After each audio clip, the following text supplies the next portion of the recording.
السلام علیکم.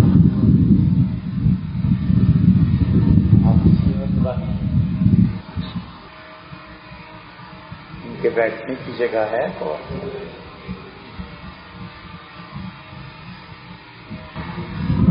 انسان اگر غور کرے تو جہان بہت ہے.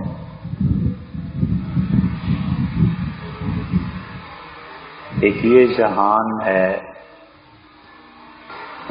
جہاں ہم سب زندگی گزار رہے ہیں.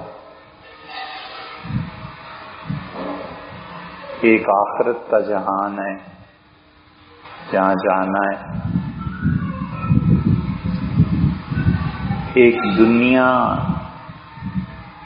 مستقل پوری آباد ہے اور وہ روحانیت کی دنیا ہے. ہم انسان مادے کے تغیرات میں رہتے ہیں. میٹر ہے مادہ، برتن بنایا، ٹوٹ گیا، مٹی میں ملا، مٹی سے پھر ایک اور برتن بن گیا. انسان مٹی میں مل گیا اور پھر وہ اگلے جہان میں اٹھایا جائے گا.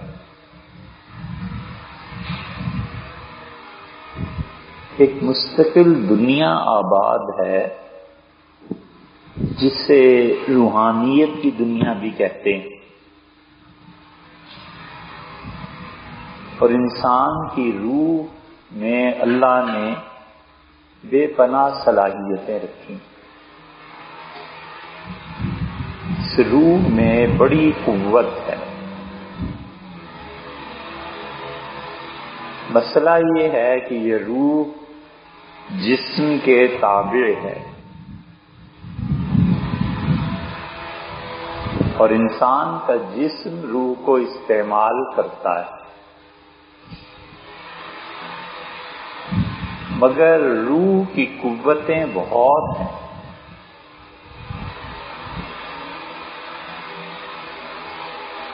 اس روحانیت کی دنیا میں ایسے ایسے ناقابل یقین واقعات پیش آتے ہیں کہ آدمی اس کو محض عقل سے نہیں سمجھ سکتا.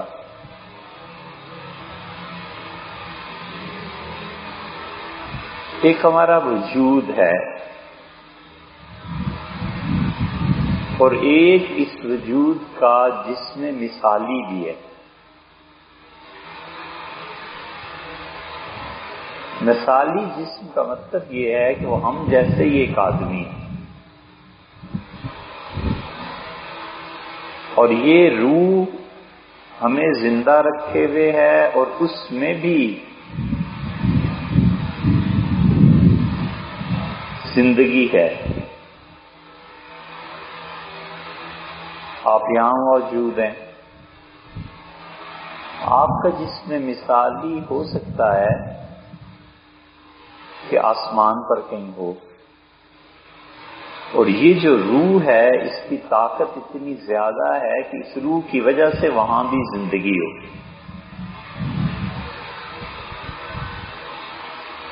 بڑا نازک معاملہ ہے اور ہم انسان اس کو پوری طرح اپنے احاطے میں نہیں لا سکتے.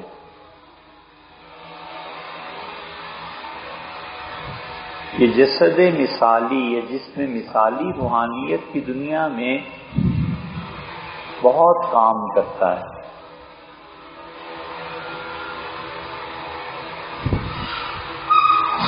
اتنا زیادہ کام کہ جبریل امین نے حضور صلی اللہ علیہ وسلم پہ وحی لے کے آئے تو وہ بلکہ کبھی بھی اپنی حقیقی صورت میں نہیں آئے. آپ نے فرمایا میں نے جبریل کو 2 مرتبہ دیکھا ہے. پہلی وہی جب وہ لے کے آئے، اور دوسرے جب وہ مجھے معراج میں لے جا رہے تھے تو میں نے جبریل کو دیکھا.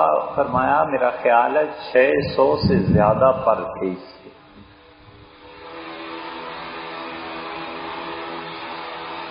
اب وہ دنیا میں کس صورت میں آتے تھے؟ ہیں تو جبریل فرشتے ہی، لیکن اللہ خود کہتا ہے کہ فَتَمَثَّلَ لَهَا بَشَرًا سَوِيًّا. وہ مریم کے سامنے آئے ایک بھلا چنگا مرد اس صورت میں.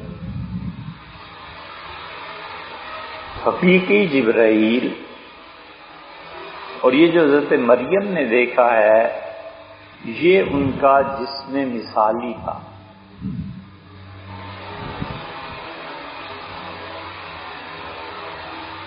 داعیہ قلبی کی صورت میں آتے تھے، حضور صلی اللہ علیہ وسلم دیکھتے تھے. یہ مثالی جسم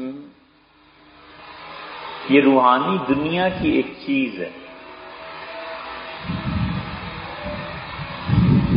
یہ جو بریلوی حضرات کہتے ہیں نا کہ حضور صلی اللہ علیہ وسلم حاضر و ناظر ہیں،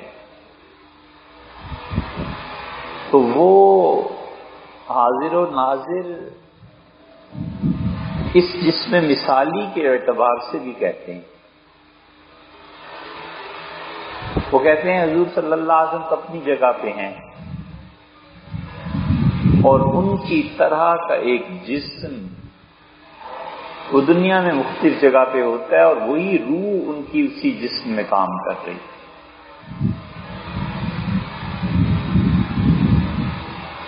مشکل چیز اس کی ہے یہ روحانیت کی دنیا کہ ہم لوگ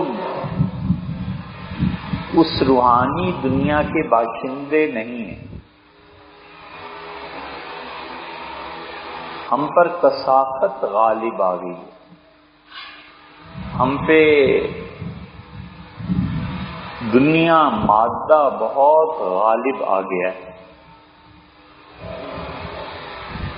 اور اگر کسی انسان کو اس دنیا سے اور اس کے جمیلوں سے نجات ملے تو پھر ایک نیا جہان اس شخص پہ کھلتا ہے. غیب سے آوازیں آتی ہیں، غیب سے رہنمائی ملتی ہے، اور روحانیت کی دنیا سے اسے روشناس کرایا جاتا ہے.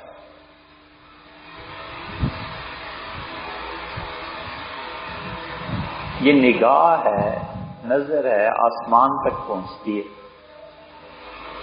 کہ ایسی طاقت ہے اس کی. اور اس دنیا اور اس دنیا کے درمیان ایک پورا جہان ہے. عرب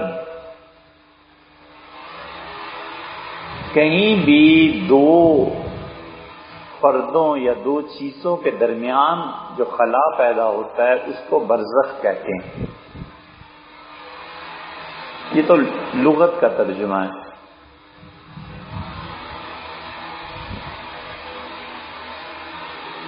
اور برزخ سے مراد اس مرنے کے دن سے قیامت میں جب اٹھے گا تو اس دن تک کی جو درمیانی زندگی ہے یہ عالم برزخ ہے. اس پہ ایمان لانا ضروری ہے.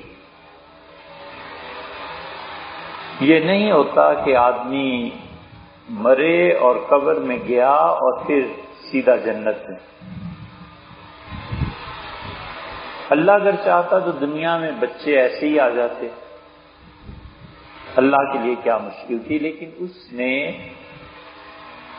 بتایا کہ ایک پورا جہان ہے خاتون ہے، ماں ہے، اس کے بعد پھر اس دنیا میں آنا ہے۔ بالکل اسی طرح یہاں سے جاتے ہوئے بھی ایک دنیا ہے برزخ کی، اس سے گزر کے پھر آخرت میں جانا ہے۔ آنے میں بھی اللہ نے درمیان میں ایک جہان رکھا، میڈیکل سائنسز، بچے کی پیدائش، اس کا بننا، اس کی روح کا آنا، جتنا جتنا وقت گزر رہا ہے اتنا اتنا اس دنیا کے حقائق سامنے آ رہے ہیں۔ بالکل اسی طرح یہاں سے بھی جب جائے گا تو برزخ میں اس کا ایک مقام ہے، وہ مقام سے سامنے آئے گا، بتایا جائے گا کہ یہ ہے جگہ جہاں تم رہو گے۔ لے جاتے ہیں بلکہ موت کے بعد وہ جو روحانیت کی دنیا ہے وہ کھلتی ہے انسان کو، اور آدمی اگر موت سے پہلے اپنی خواہش، اپنے اختیار اور ارادے سے مر جائے موت سے پہلے ہی، تو پھر بھی روحانیت کی دنیا کھلتی ہے۔ اپنے ارادے سے کیسے مر جائے؟ دل صاف ہو جائے، دنیا میں کسی سے نفرت نہ رہے، دنیا میں اللہ کی یاد کا اتنا غلبہ ہو جائے کہ انسان اپنے آپ کو کچھ نہ سمجھے۔ بحث اس پہ کرتے ہیں کہ وجود دنیا میں کتنے ہیں۔ اللہ کا وجود ہے، کیا کائنات میں اس کے علاوہ بھی وجود ہے، کوئی چیز ایگزسٹ کرتی ہے؟ صوفیہ کہتے ہیں سب مانگا ہوا، کوئی چیز اللہ کے علاوہ کائنات میں۔ وہ کہتے ہیں اس کا حکم ہے تو آدمی زندہ ہے،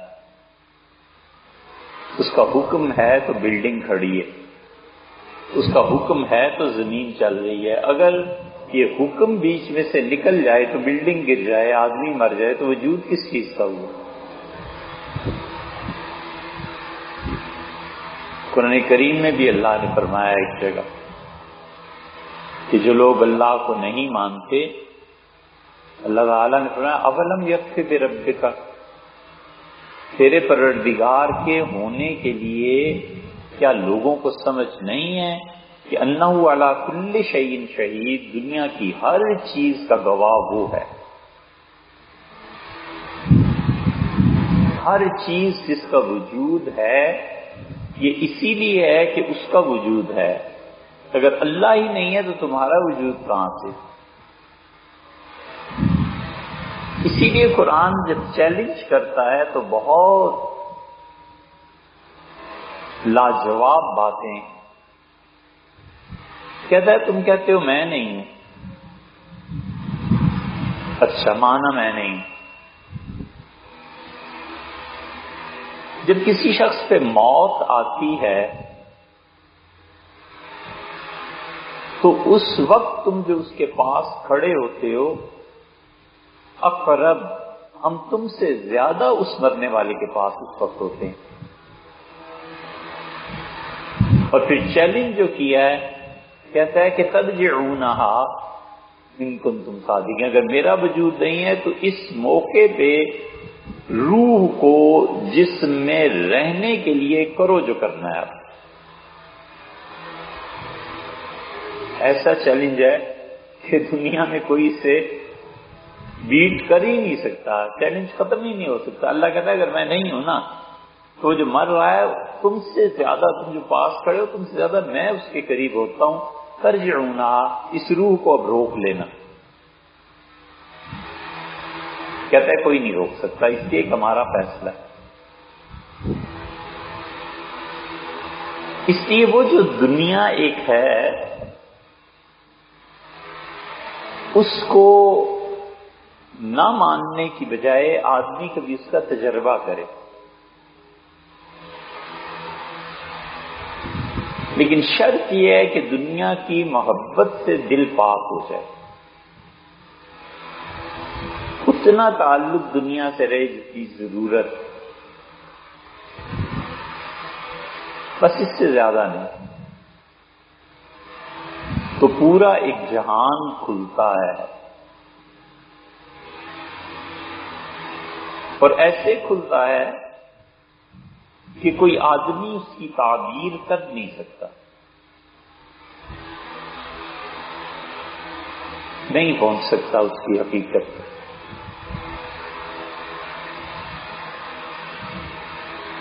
عبداللہ ابن عمر رضی اللہ عنہ سفر کر رہے تھے، مدینہ منورہ جا رہے تھے، کہتے تھے کہ میں بڑا حیران ہوا کہ رات کی تاریکی میں ایک آدمی سر سے پاؤں تک آگ لگی ہوئی ہے، اسے جل رہا ہے اور بھاگ رہا تھا اور کہنے لگا عبداللہ پانی دے دو، عبداللہ پانی دے دو۔ میں نے غور کیا کہ یہ کون مجھ سے پانی مانگ رہا ہے؟ اوہو، یہ تو ابو جہل ہے۔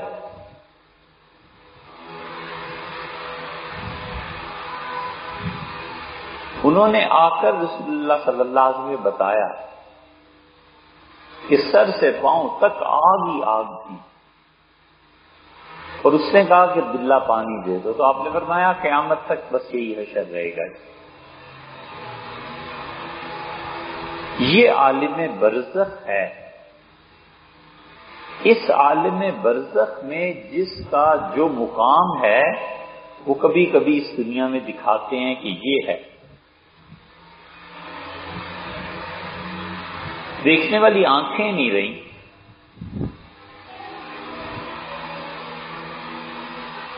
مطلع برآلود ہو گیا۔ انسانوں نے اللہ کی نافرمانی اور گناہ کر کر کے روحانیت کی ساری دنیا کو گندا کر دیا ہے، اتنے پردے پڑ گئے ہیں کہ انسان اب اس جہان کی آوازیں نہیں سنتا۔ حضور صلی اللہ علیہ وسلم کے زمانے میں ایسے نہیں تھا۔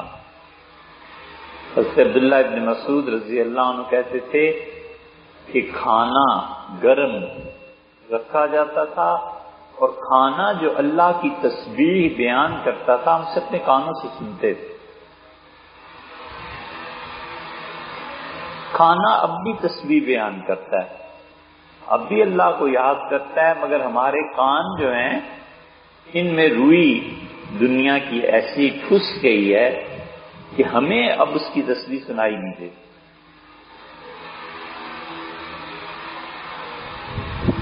کہ برزخ دو پردوں کے درمیان ہے، بڑی مضبوطی سے تنا ہوا ایک پردہ یہ ہے کہ موت آئی اور انسان اس کے پیچھے چلا گیا، اور ایک پردہ آگے جا کر لگایا ہے اور وہ قیامت سے پہلے کی زندگی تک کا ہے۔ جب قیامت آ جائے گی تو پھر وہ پردہ اٹھے گا اور پھر عالم آخرت ہے، کوئی ایک جہان ہے خدا کا۔ اسی لیے اللہ کہتا ہے وَمَا يَعْلَمُ جُنُودَ رَبِّكَ إِلَّا هُوَ، اور تیرے پروردگار کی فوج، تیرے رب کی فوج اتنی زیادہ ہے کہ اس کے علاوہ کوئی نہیں جانتا۔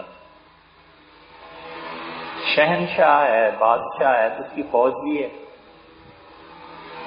وہ کہتا ہے میرے علاوہ کوئی جانتا ہی نہیں کہ میری فوج کتنی ہے۔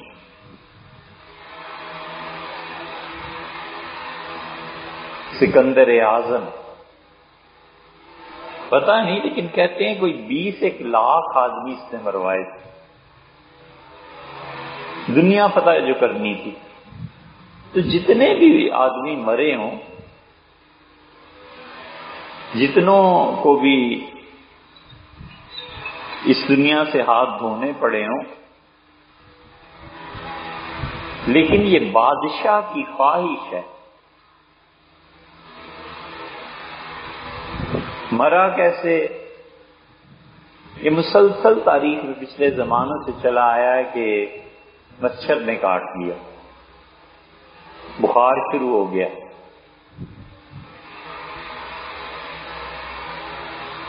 اور خیمے میں دنیا جہان کے علاج کیے گئے مگر مر گیا۔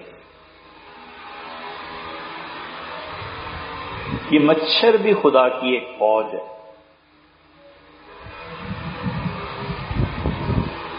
پانی بھی خدا کی فوج ہے، فرعون کو ڈبو دیا۔ فوج دشمن کو مارتی ہے نا، اللہ کہتا ہے یہ ساری میری فوج ہے، میں اس کے ذریعے سزا دیتا ہوں۔ مچھر کیسا؟ اب تو کہتے ہیں اسے وہ ہو گیا تھا ڈینگی وائرس، کہتے ہیں یہ ہو گیا تھا سکندر کو، یہی ہوا ہوگا کیا پتا، لیکن یہ آتا ہے کہ مچھر نے کاٹ لیا بس، اور اس کے بعد وہ مر گیا۔ یہ بھی آتا ہے، پتہ نہیں یہ سچ ہے کہ جھوٹ، اس نے کہا میرے ہاتھ کفن سے باہر رکھنا تاکہ لوگ دیکھ لیں کہ سکندر دنیا سے گیا تو دونوں ہاتھ خالی۔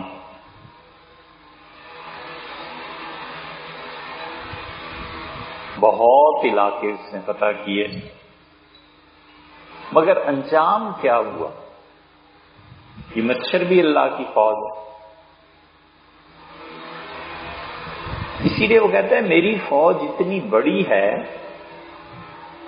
کہ تیرے رب کے علاوہ کوئی نہیں جانتا کہ اس کی فوج کیسی ہے۔ ایک فوج اللہ کی عالم برزخ بھی ہے، اس موت کے بعد اور قیامت میں اٹھنے سے پہلے کا جو جہان ہے نا، بہت عجیب و غریب۔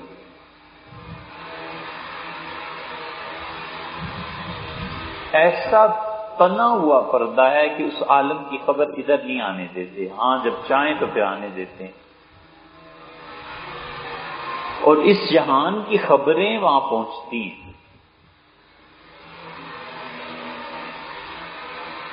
بڑے بڑے اکابر صحابہ کرام رضی اللہ عنہ وہ اس عالم برزخ کا بتاتے تھے۔ حضور صلی اللہ علیہ وسلم نے بھی فرمایا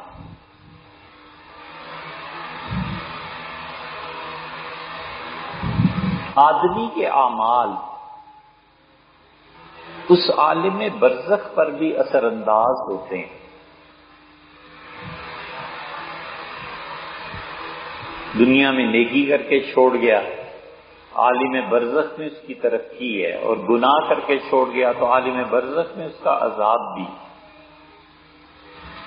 بیٹھے ہوئے ہیں سب لوگ، حضور صلی اللہ علیہ وسلم تشریف فرما ہیں، دھماکے کی آواز آئی، لوگ چونکے کہ یہ دھماکہ کہاں ہوا ہے؟ تو آپ نے آسمان کی طرف دیکھا اور آپ نے فرمایا کہ کئی برس پہلے ایک پتھر جہنم میں پھینکا گیا، اور اب جا کر وہ جہنم کی تہ سے ٹکرایا ہے، اور یہ اس کی آواز ہے جو تم سنتے۔ اب بھی جہنم میں پتھر پھینکتے ہوں گے، اب بھی دھماکے ہوتے ہوں گے، مگر سننے والے کان اب نہیں۔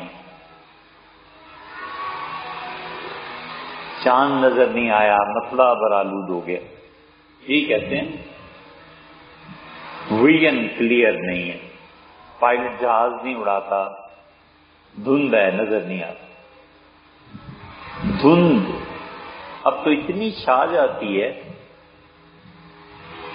کہ جنوری میں، فروری، دسمبر میں لوگوں کو ختم کرنی پڑتی ہے ڈرائیونگ،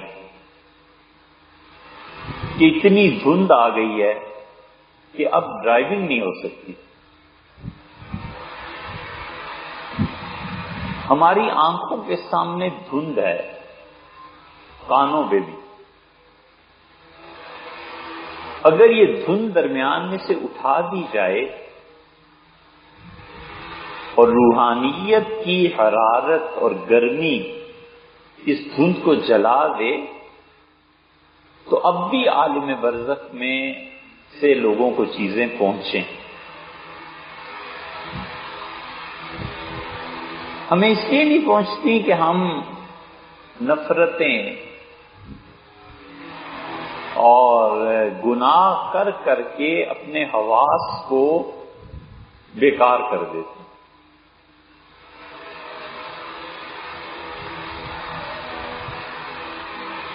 حضور صلی اللہ علیہ وسلم کے زمانے میں بہت چیزیں تھیں جو اس دنیا کی عالم برزخ کی اور یہاں پتہ چلتا تھا.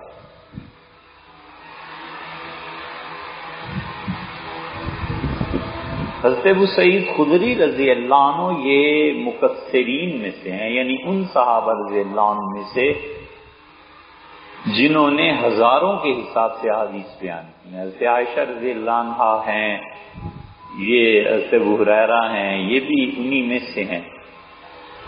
حضرت ابو سعید رضی اللہ عنہ بھی ہزاروں روایات ان کی ملتی.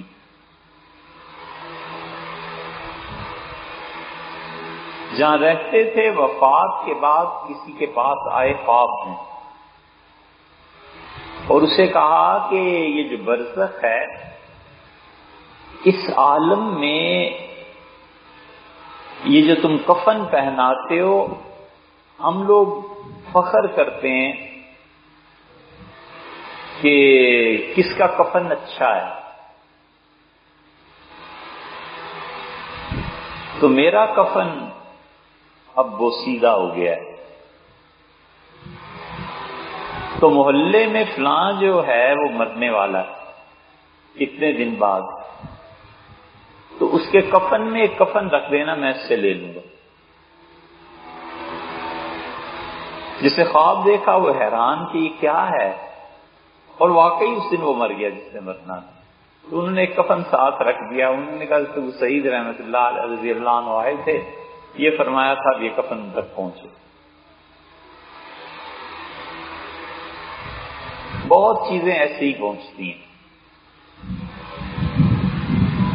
اللہ کا اپنا ایک نظام، ترقی ہو جاتی ہے برزخ میں. افسر تھا ہیڈ آفیسر بنا دیا جاتا ہے اور ترقی ہو جاتی ہے. وہ کہتا ہے رب یہ ترقی کس لیے ہے؟ رسول اللہ صلی اللہ علیہ وسلم اللہ تعالیٰ سے کہتے ہیں وہ جو بیٹا تم چھوڑ آئے نا دنیا میں وہ تمہارے لیے جو دعا مانگتا ہے اس کی وجہ سے تمہاری ترقی ہو رہی. اب یہ ایک اور برزخ کی دنیا ہے.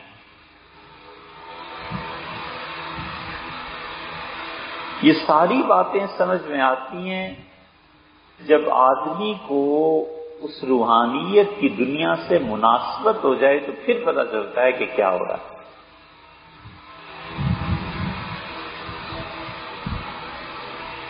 کشف المحجوب یہ سیلی حجویری رحمۃ اللہ علیہ کی کتاب ہے نا. لاہور چلے جائیں تو یہ پہلے ایک مرتبہ ہمیں تجربہ ہوا، اب کئی مرتبہ خود بھی ہم اس سے محظوظ ہوتے ہیں. کئی ایک سے پوچھا کہ حضرت علی حجویری رحمۃ اللہ علیہ کی قبر کہاں ہے؟ یہی پتہ نہیں. اور جب پوچھا کہ داتا صاحب، وہ داتا صاحب بھی یہ.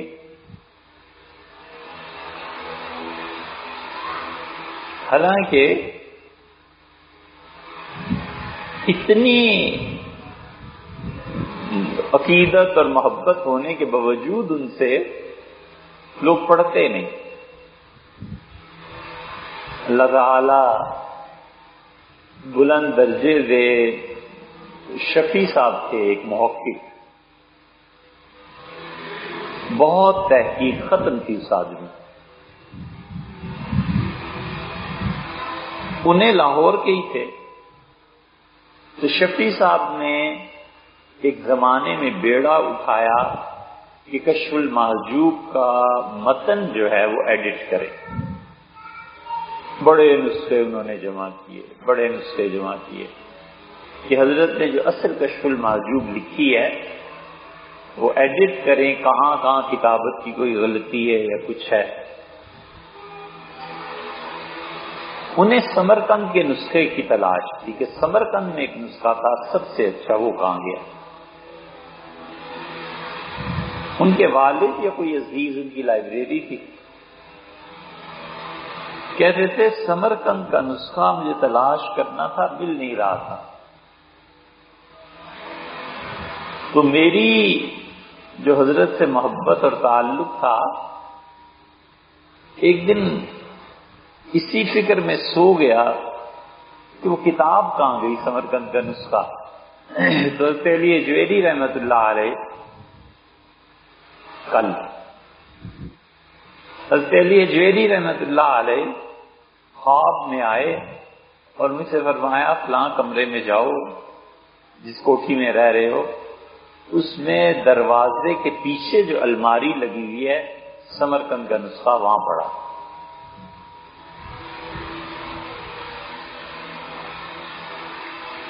لکھتے ہیں میں اسی وقت آنکھ کھلی اور میں فوراً بھاگا، مجھے تو اس نسخے کی تلاش تھی، میرے لیے یہ عجیب بات تھی، جا کے دیکھا تو ٹھیک جس جگہ انہوں نے کہا تھا سمرقند کا نسخہ وہیں مل گیا۔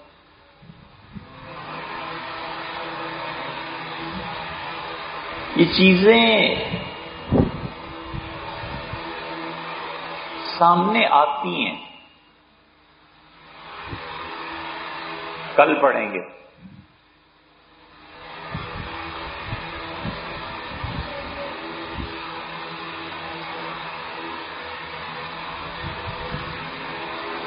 یہ چیزیں سامنے آتی ہیں۔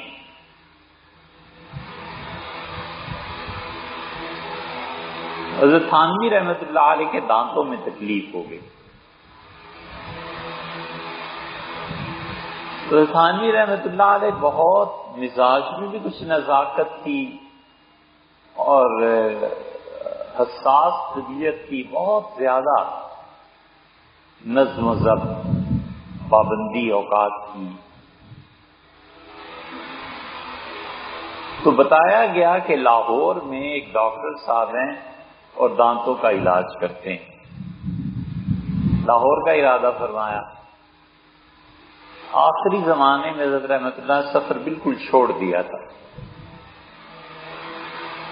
وصل بالگرامی حضرت کے خلیفہ تھے، انہوں نے ایک کتاب بھی لکھی ہے حضرت تھانوی رحمت اللہ علیہ کا لکھنؤ اور لاہور کا سفر۔ کہتے ہیں کہ ڈاکٹر صاحب نے دانتوں کا علاج کیا، آخری دن جو لاہور میں تھا تو حضرت نے فرمایا کہ کوئی کام تو اتنا ہے نہیں، چلو بادشاہوں کی اور اولیاء کرام کی قبریں دیکھتے ہیں، فاتحہ پڑھیں گے جا کے۔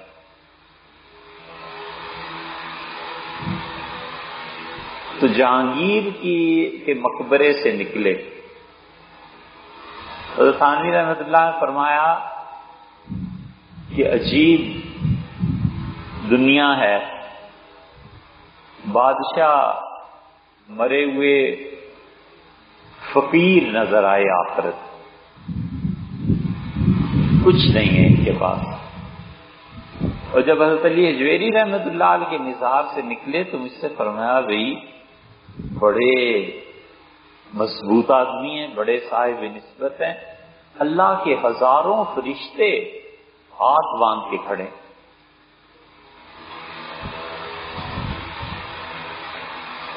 وہ دنیا اس طرح کھلتی ہے کہ فرمایا فقیروں کو بادشاہ پایا اور بادشاہوں کو فقیر دیکھ۔ حالانکہ تھانوی رحمت اللہ ایسی باتیں بالکل نہیں کرتے تھے، وہ کہتے تھے اس طرح کی باتوں سے ان کا خیال تھا کہ لوگوں کے عقیدے بھی خراب ہو جاتے ہیں، لیکن وہ ایک جہان ہے پورا،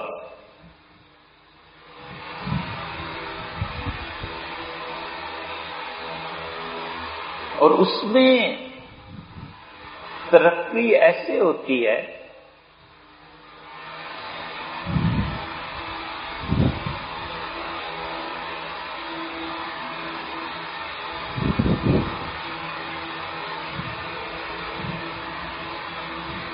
اچھا ترقی ہوتی ہے۔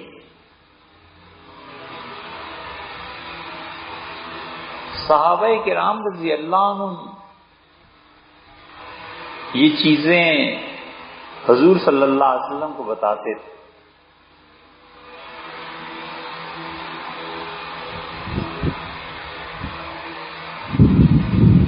خیمہ لگانا ہے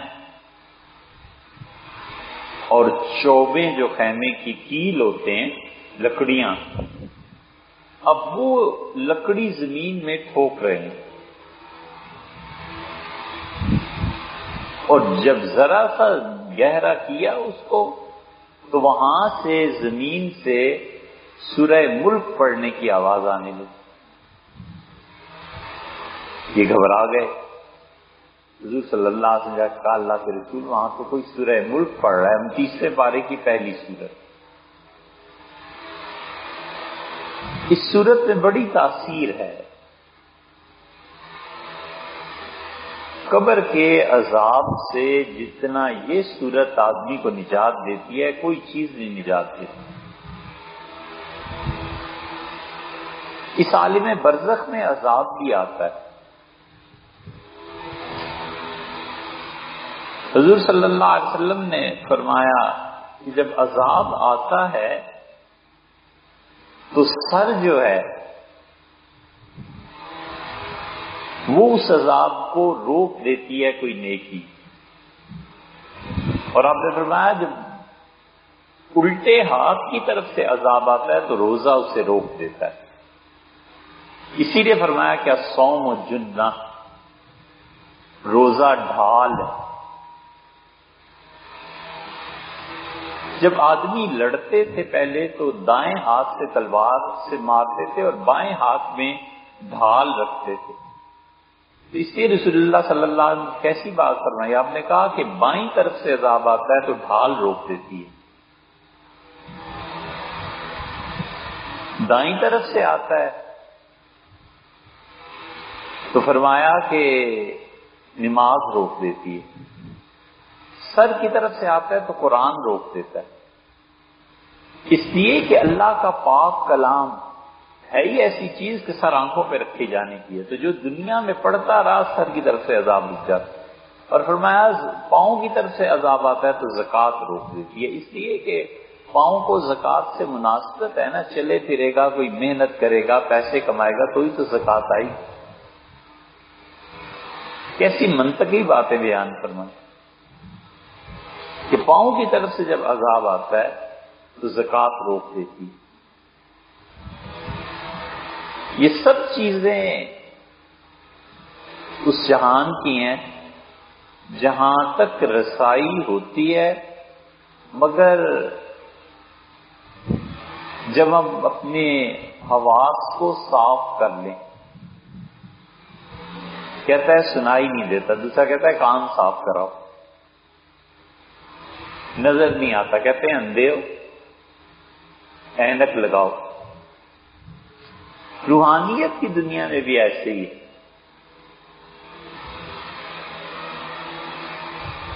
علامہ اقبال ایک جگہ کہتے ہیں کہ اگر میں اپنی باتوں میں سچا نہیں ہوں تو موت کے وقت حضور صلی اللہ علیہ وسلم کے پاؤں چومنے سے محروم کر دے خدا مجھے. یہ ہے کیا چیز؟ اللہ کے بعض بندے ایسے ہوتے ہیں کہ جب موت آتی ہے تو حضور صلی اللہ علیہ وسلم کی تشریف آوری ہوتی ہے اور مرنے والا رسول اللہ صلی اللہ علیہ وسلم کے پاؤں چوم لیتا ہے. علامہ نے اسی کو کہا ہے کہ خدا مجھے اس نعمت سے محروم کر دے اگر میں جھوٹا ہوں.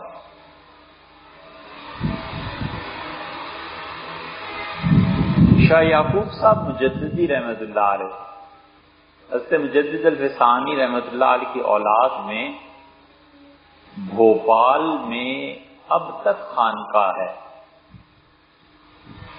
حضرت مجدد رحمت اللہ علیہ کے جو بیٹے تھے یحییٰ، ان کی اولاد اب تک چلی آتی ہے وہاں۔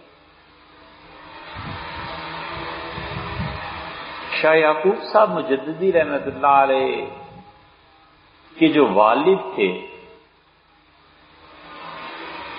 ابو احمد رحمت اللہ علیہ، بڑی زبردست شخصیت، بیٹے شاہ یعقوب صاحب تھے رحمت اللہ علیہ، لیکن جو حلقہ تھا حضرت کے خلفاء کا یا بڑے لوگوں کا، انہوں نے صاحبزادے سے متنفر کر دیا کہ بیٹا آپ کا ایسا خراب ایسا خراب، تو وہ چلے گئے بھوپال چھوڑ کے، وہاں چلے گئے تھے حیدرآباد۔ حیدرآبادیوں پہ وحدت الوجود کا رنگ غالب تھا، حیدرآبادی تو اس کے بغیر بات نہیں کرتے تھے، یہ مسلکن وحدت الشہود کے قائل تھے حضرت مجدد رحمت اللہ علیہ کی وجہ سے۔ بڑا عرصہ وہاں رہے حیدرآباد میں۔ ان کے چھوٹے بھائی تھے شاہ یعقوب صاحب کے شاہ اسماعیل، بڑی محبت تھی اسماعیل سے بہت۔ انہوں نے بھی خانقاہ چھوڑ کے حرمین شریفین کی راہ لی۔ خانقاہ کے حالات بس ایسے ہی ہو گئے تھے، اور حضرت رحمت اللہ علیہ کے ذکر کا اتنا غلبہ تھا اللہ کے ساتھ تعلق کا کہ اتنی جلدی کوئی بات کر بھی نہیں سکتا، بہت زیادہ۔ جب انتقال ہوا ان کا ابو احمد رحمت اللہ علیہ کا، تو اس وقت شاہ یعقوب صاحب واپس آ گئے حیدرآباد سے۔ بھوپال کی ملکہ نے 11 اشرفیاں بھیجی، زمانے میں دستور تھا یہ، اور عرض کیا کہ حضرت آپ کے بعد کس کے پاؤں پکڑیں؟ تو حضرت نے فرمایا میرے بعد شاہ یعقوب کے پاس رہو۔ تو شاہ یعقوب صاحب رحمت اللہ علیہ کو بڑی محبت تھی اپنے بھائی اسماعیل سے، وہ مدینہ منورہ چلے گئے۔ یہ عالم برزخ سے جو کشش ہوتی ہے نا، یہ چیز ہے۔ بھائی کو خواب میں ملے آ کے اور کہنے لگے کہ جنازہ گر نہ آئی بمزار خائی آمد، میرے جنازے میں نہیں آئے بھائی تو اب میرے مزار پہ آؤ۔ ان کو کھٹک لگ گئی کہ کچھ نہ کچھ ہو گیا ہے بھائی۔ پیسے کچھ حکومت نے دیے، چل پڑے کہ پیدل ہی جاؤں لیکن بھائی سے ضرور ملنا۔ مکہ مکرمہ سے پہنچ کے مدینہ منورہ اکثر پیدل چل پڑے، گئے تو بھائی کا انتقال ہو گیا۔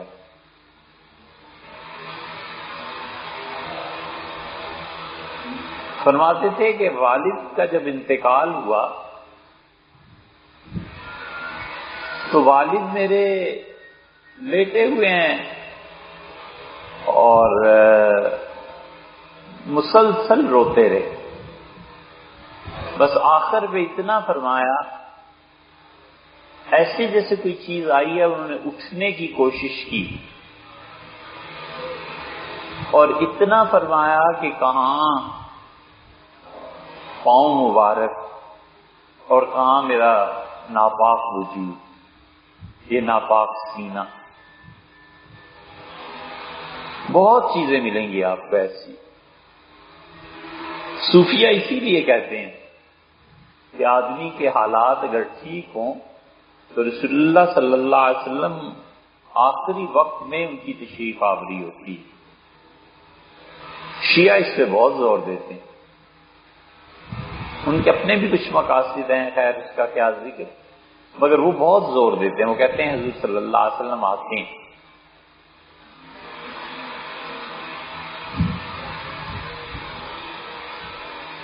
حضور صلی اللہ علیہ وسلم کا جسم مثالی آتا ہوگا،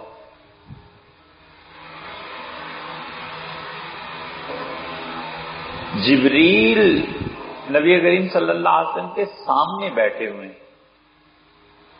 اس پہ باقاعدہ بحث کی ہے صوفیاء نے کہ وہ اپنے اصل مرکز سے جدا ہوتے تھے کہ نہیں ہوتے.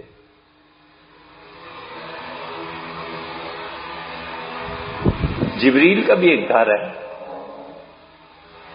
اللہ تعالیٰ نے فرمایا نا عند ذی العرش مکین، اور جبریل میرے عرش کے پاس جو اس کا گھر ہے اس میں رہتا ہے.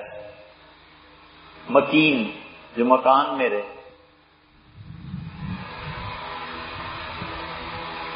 غالب نے کہا ہے نا ہر ایک مکان کو ہے مکی سے شرف اسد، ہر ایک مکان کو ہے مکی سے شرف اسد. ہر جگہ ہر گھر اسی وقت خوبصورت ہوتا ہے جب اس گھر کے اہل لوگ اس میں رہیں. مجنو جو مر گیا ہے تو جنگل اداس،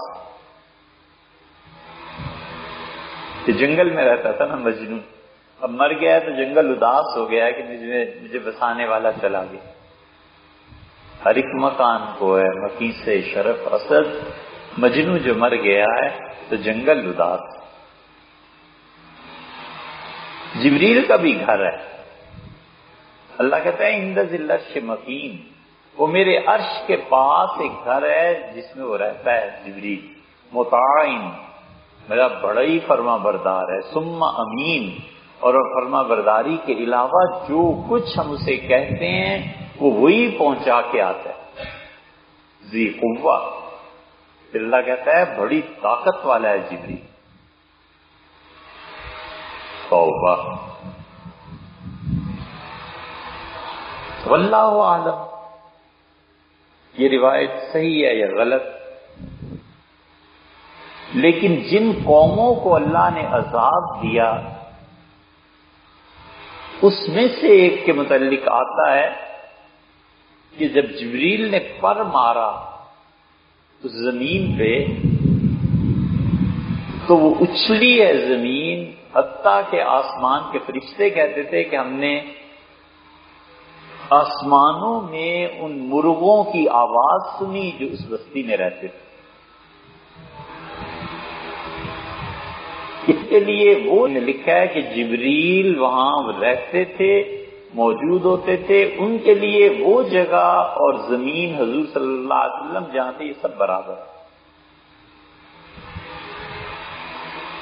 جیسے ہماری نگاہ ہے، آپ اگر پہاڑ کو دیکھیں تو آپ کے لیے نگاہ کے اعتبار سے وہ پہاڑ اور یہ زمین دونوں برابر ہی ہیں. یہ نگاہ بھی تو اللہ کی مخلوق ہے.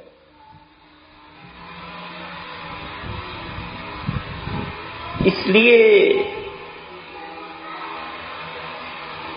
یہ دیوبندی بریلوی جس مصیبت میں پڑ گئے نا، پڑھے لکھے کیا کہیں،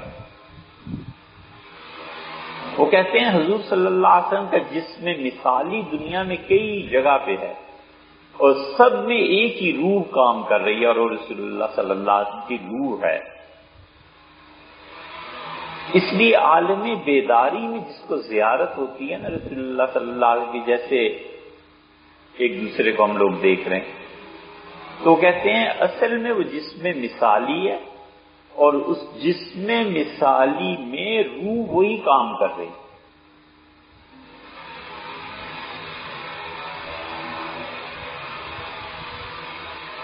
وہ ایک الگ جہان ہے.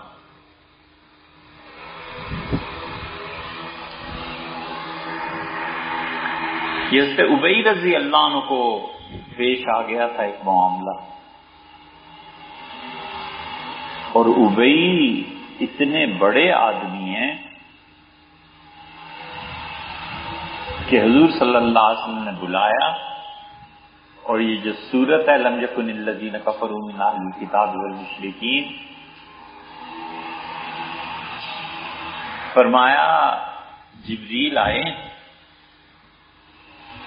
اور ابی کہتے ہیں کہ اللہ تعالی نے تمہیں سلام بھیجا ہے.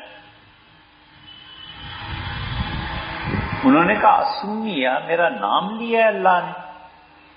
تو آپ نے فرمایا ہاں جبریل کہتے ہیں کہ اللہ نے ابی کا نام لے کے کہا ہے کہ میرا سلام اس تک پہنچاؤ، اور حکم دیا ہے کہ اسے بلائیں اور یہ سورت آپ اسے پڑھائیں، کیونکہ وہ اس سورت میں ایک جگہ غلطی کرتا ہے۔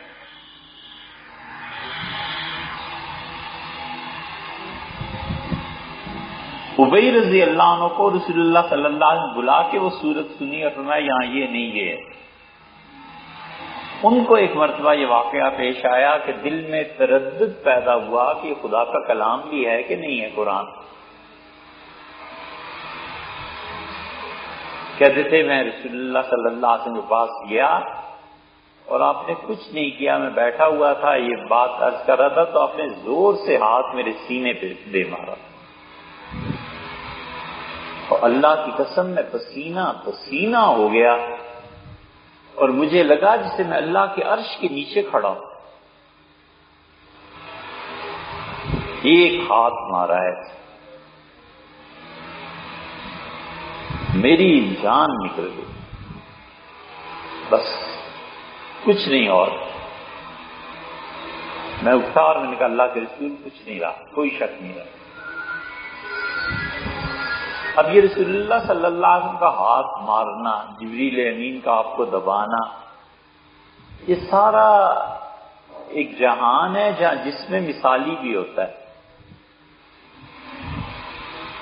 یہ جس میں مثالی جو ہے نا، یہ کبھی کبھی دنیا میں آ جاتا ہے۔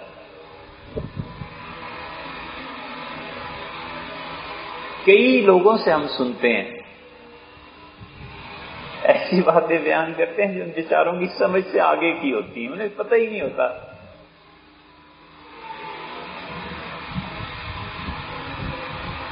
ایک خاتون تھی بڑی نیک، بہت عبادت گزار، کئی ہزار روزانہ مختلف تسبیحات پڑھتی تھی۔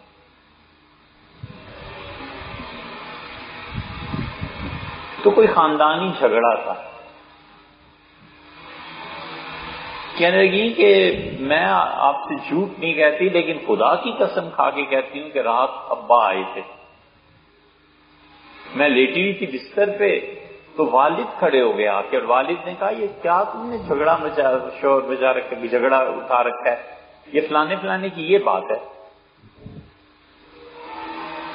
اور مت جھگڑو، اس سے تکلیف ہوتی ہے۔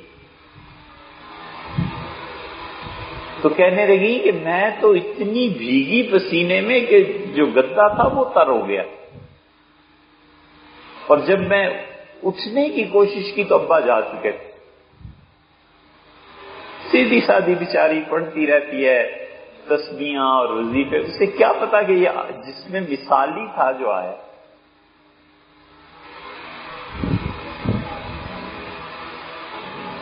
یہ جو لوگ اپنی آنکھوں سے کوئی چیز دیکھتے ہیں نا، تو کئی مرتبہ وہ جس میں مثالی جو ہے نا انسان کا، وہ سامنے آ جاتا ہے۔ اس لیے جن لوگوں کو اس کی خبر نہیں ہوتی وہ انکار کرتے ہیں، یہ کیسے ہو سکتا ہے؟ لیکن ہوتا ہے۔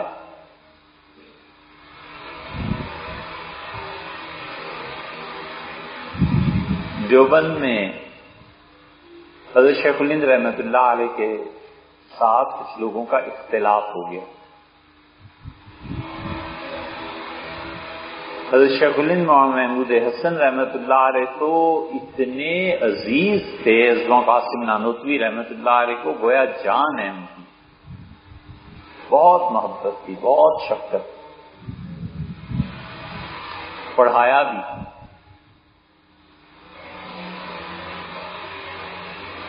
حضرت شیخ الہند رحمۃ اللہ علیہ کو بڑی قبولیت اللہ نے، بہت قبولیت ملی۔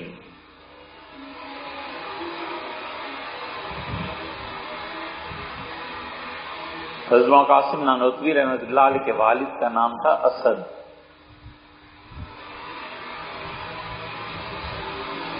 اور انہیں وفات سے پہلے شدید تکلیف پیٹ کی شروع ہو گئی،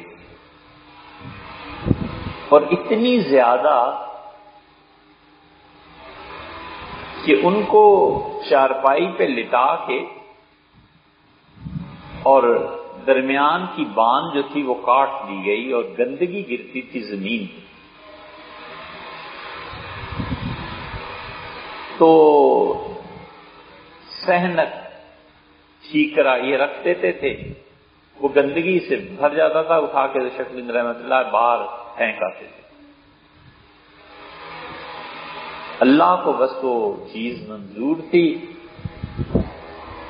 تو شیخ الہند رحمۃ اللہ علیہ اٹھا کر پھینکنے گئے اور اتنے میں جتنے میں واپس آتے بہت تکلیف تھی، تو باقی گندگی زمین پہ گر گئی. تو حضرت نے ہاتھوں سے ایسے اسے اٹھا کر ایک ٹھیکرے میں ڈالا. اتفاق کے حضرت مولانا قاسم نانوتوی رحمۃ اللہ علیہ نے دروازہ کھولا تو دیکھا میرے والد کی اتنی خدمت. تو انہوں نے ہاتھ اٹھائے دونوں اور صرف یہ کہا کہ اللہ ان ہاتھوں کی لاج رکھ.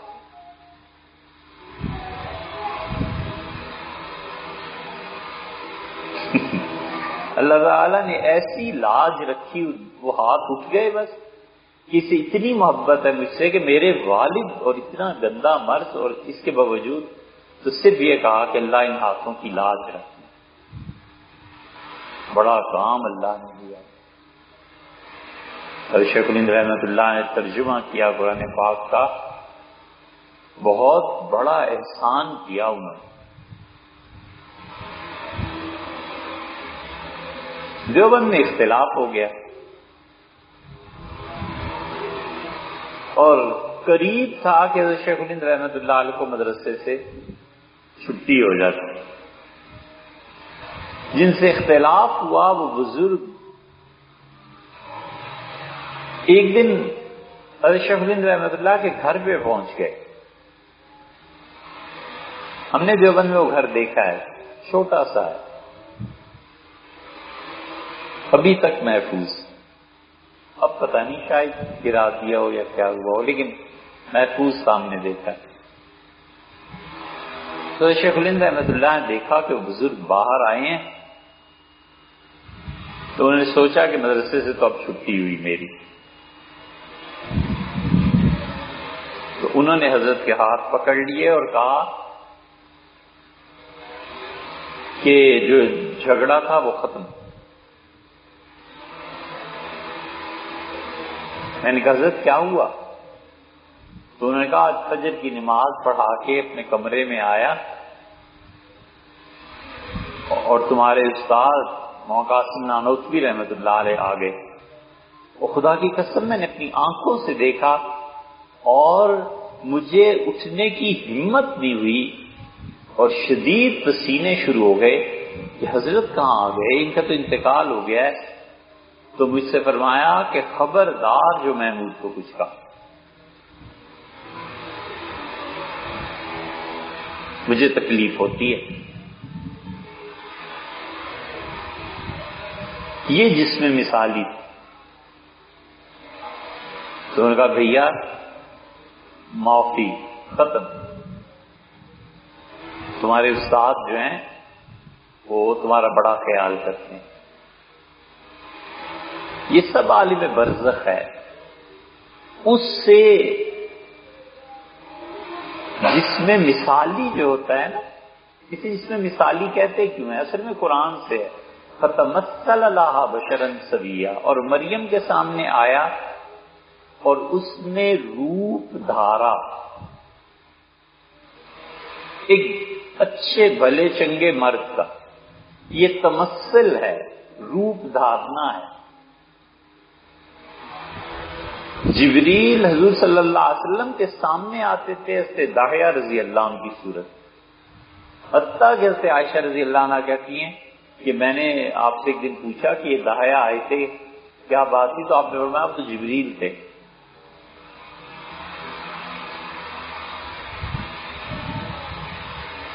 حضرت عائشہ رضی اللہ عنہ نے جبریل امین کو دیکھا اس صورت میں. یہ تمثل ہے، روپ دھارنا ہے. چنانچہ روحانیت کی دنیا میں بڑا ہے تمثل. مثنوی میں مولانا روم نے بھی اس پہ بڑی بحث کی. وہ بتاتے ہیں کیسے ہوا. تو اس لیے یہ جو بہت سے لوگ کہتے ہیں نا میں نے خود فلاں کو دیکھا اس گھر میں اور اس جگہ اور اس جگہ جا رہے تھے آ رہے تھے، یہ سب تمثل ہوتا ہے.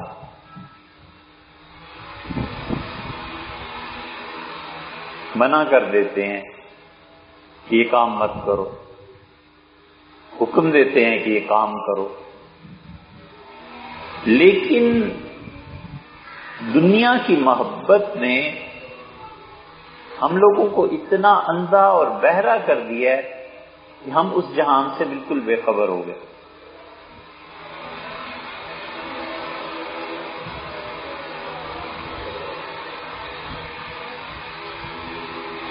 حضرت صعب بن جسامہ اور عوف بن مالک، یہ دونوں صحابہ رضی اللہ عنہ میں سے ہیں. اور محبت ان میں اتنی تھی کہ ایک نے دوسرے سے کہا کہ ہم میں سے جو پہلے مر جائے وہ اپنا مقام دوسرے کو دکھائے کہ کیا گزری. تو صعب بن جسامہ رضی اللہ عنہ کا انتقال پہلے ہو گیا.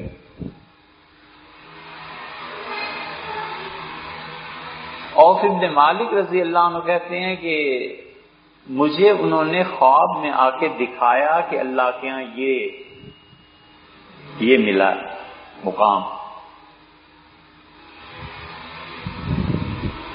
عالم برزخ میں روحیں جو چلی جاتی ہیں نا تو روح کو بھی اپنے ٹھہرنے کے لیے کوئی جگہ چاہیے. ہوا میں تو نہیں نا ٹھہر جائے گی. حضرت جعفر رضی اللہ عنہ کی جب شہادت ہوئی ہے تو رسول اللہ صلی اللہ علیہ وسلم نے فرمایا یہ ہے عالم برزخ. عجیب بات فرمائی. فرمایا جعفر کی شہادت کو اللہ نے قبول کیا اور اللہ تعالی نے ان کی روح کو سبز پرندے کی صورت میں رکھا ہے اور فرمایا یہ پرندے جنت میں جاتے ہیں، دن بھر گھومتے ہیں اور شام کو آ کے اپنے گھونسلے میں واپس آتے ہیں اور وہ گھونسلہ اللہ کے عرش کے نیچے لٹکا ہوا ہے. اب جعفر رضی اللہ عنہ کی روح کو جگہ چاہیے تھی نا، تو دنیا میں وہ ان کے جسم میں تھی، آخرت میں اللہ تعالی نے پرندے کے پوٹے میں رکھ دیا، جسم میں رکھ دیا کہ یہاں رہو.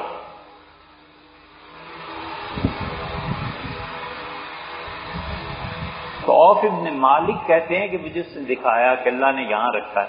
میں نے کہا کیا گزری؟ انہوں نے کہا تھوڑی بہت پوچھ گچھ ہوئی لیکن سب معافی ہو گئی.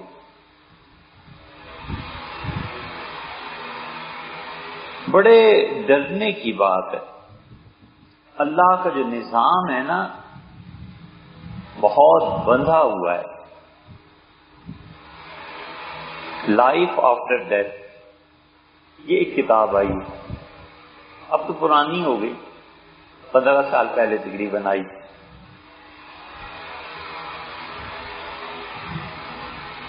اسے اب پڑھیں نا تو پتہ چلتا ہے کہ موت کے وقت کیا کیا چیزیں ہوتی ہیں.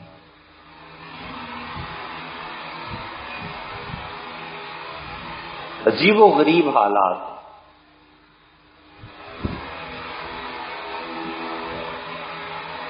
ایک صاحب نے سے پڑھا تو کہنے لگے میں تو نہیں ان چیزوں کو مانتا. ہم نے کہا اپنے عبد الرحمن ابن عوف رضی اللہ عنہ کے حالات پڑھے ہوتے تو آپ ضرور مانتے. عبد الرحمن ابن عوف رضی اللہ عنہ جو تھے وہ خلفائے راشدین کے ہم پلہ آدمی تھے. خلافت انہیں دے گئے تھے حضرت عثمان رضی اللہ عنہ. امیر المومنین کی عمر زیادہ ہو گئی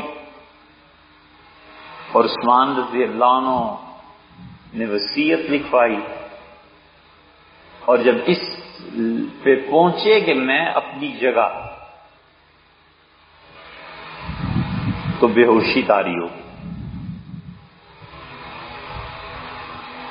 ہوش آیا تو کہا کہ وصیت لکھی گئی ہے. تو اس نے لکھنے والے نے کہا کہ آپ نے جو فرمایا تھا کہ میں اپنی جگہ عبد الرحمن ابن عوف کو خلیفہ مقرر کرتا ہوں، یہ میں نے عبد الرحمن کا نام لکھ دیا ہے. تو عثمان رضی اللہ عنہ بہت خوش ہوئے، فرمایا صحیح چیز لکھی ہے، میں یہی چاہتا ہوں. عبد الرحمن ابن عوف اس درجے کے آدمی تھے کہ خلفائے راشدین کے ہم پلہ، بڑا شرف ہے یہ ان کا. حضرت عثمان رضی اللہ عنہ پھر بھی کئی سال جیے لیکن وصیت لکھوا دی. تو یہ بات ہوتے ہوتے باہر نکل گئی کہ خلافت کی وصیت ہو رہی تھی اور عبد الرحمن کو ملے گی. عبد الرحمن ابن عوف رضی اللہ عنہ تک بات پہنچی اور عثمان رضی اللہ عنہ ان کے بھی 4 سال بعد شہید ہوئے. تو عبد الرحمن ابن عوف اٹھے اور حضور صلی اللہ علیہ وسلم کی قبر اور منبر کے درمیان کھڑے ہو گئے. انہوں نے کہا اللہ یہ وہ جگہ ہے جہاں پہ دعا سنی جاتی ہے، اور اللہ میں اس لیے حاضر ہوں کہ خلافت کا فیصلہ میرے بارے میں امیر المومنین کر رہے ہیں، اور اللہ خلافت لینے سے پہلے پہلے مجھے موت دے. میں مسلمانوں کی اتنی بڑی ذمہ داری نہیں قبول کر سکتا. پتا تھا نا کہ اگر عثمان رضی اللہ عنہ نے کہہ دیا تو باقی جو ہیں یہ سب اصرار کریں گے، خلافت لینی ہی پڑے گی. انہوں نے خود اپنی موت کے لیے دعا مانگی. یہ جو انہوں نے مانگا تو پھر انتقال بھی ہو گیا. 32 ہجری میں انتقال ہوا تھا، 36 میں سے عثمان رضی اللہ عنہ کا انتقال ہوا.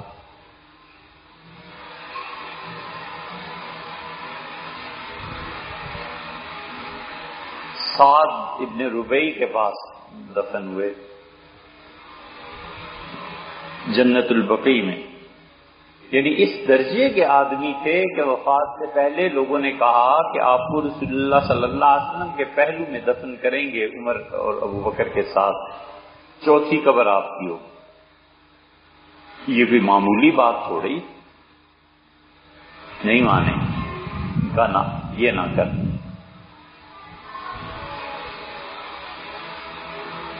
ان کو وفات سے پہلے ایک چیز پیش آئی.